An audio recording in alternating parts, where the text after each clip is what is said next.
Happy Spooky Sunday, everyone, and welcome to the 5th video in the Fair River Forest series. If you haven't seen the previous videos yet, I'd recommend checking them out first, which I've included a link to in the description box below.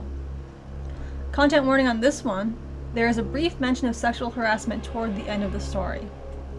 Today's story is the third missing person, Hailey Jackson.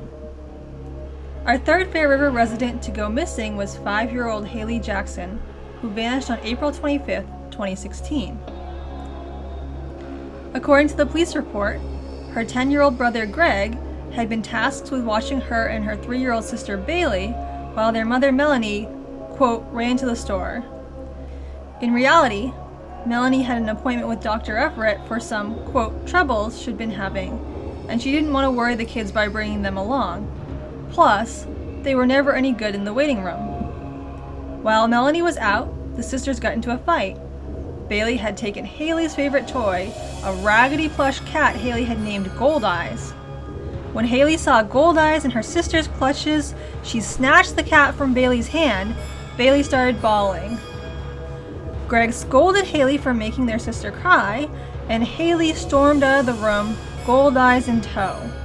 Greg would recount in his statement to Deputy Smith that he had heard the back door open, but there was nothing unusual about that.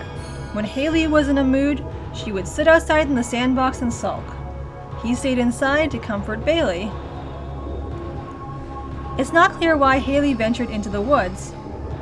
Her brother had tormented her, in the way that older siblings do, with tales of the creatures that roamed the forest. According to Melanie, Hailey seemed a little skittish around the tree line and would shriek and rush inside sometimes when she heard animals crunching through the underbrush. A few of Fair River's denizens pointed to the tales of trickster creatures luring their intended victims into the woods with their cutesy disguises, but as the sheriff was quick to note, there is no evidence to support such an occurrence. All that we know for certain is what Greg witnessed next. Once he had pacified Bailey, Greg went to check on Hailey. Through the window cut into the back door, he noticed a swash of blue passing between the trees at the edge of the property. He headed outside to the sandbox, but Hailey was not there.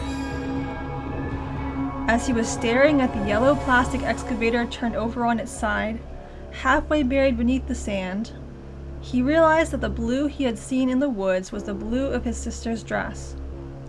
He raced to the edge of the woods, but Hailey was nowhere in sight. He knew better than to go into the woods.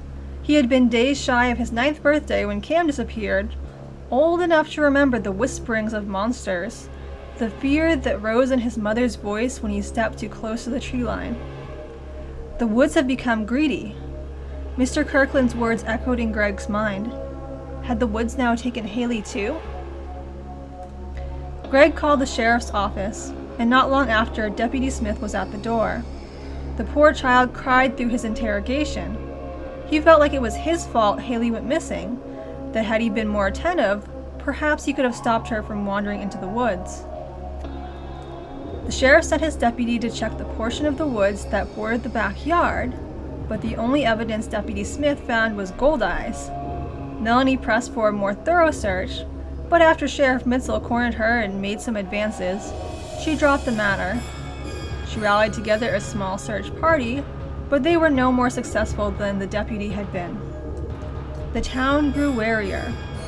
Families with money enough built up fences around their yards, if they bothered to stick around.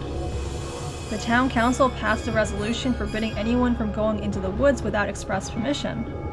Parents watched their children closer, held their hands a little tighter. But none of that was enough. I hope you enjoyed today's video. If you did, consider giving it a like or letting me know in the comments. I post new videos twice a week, funny or outrageous ones on Wednesdays and spooky ones on Sundays. Thanks for watching and have a great day.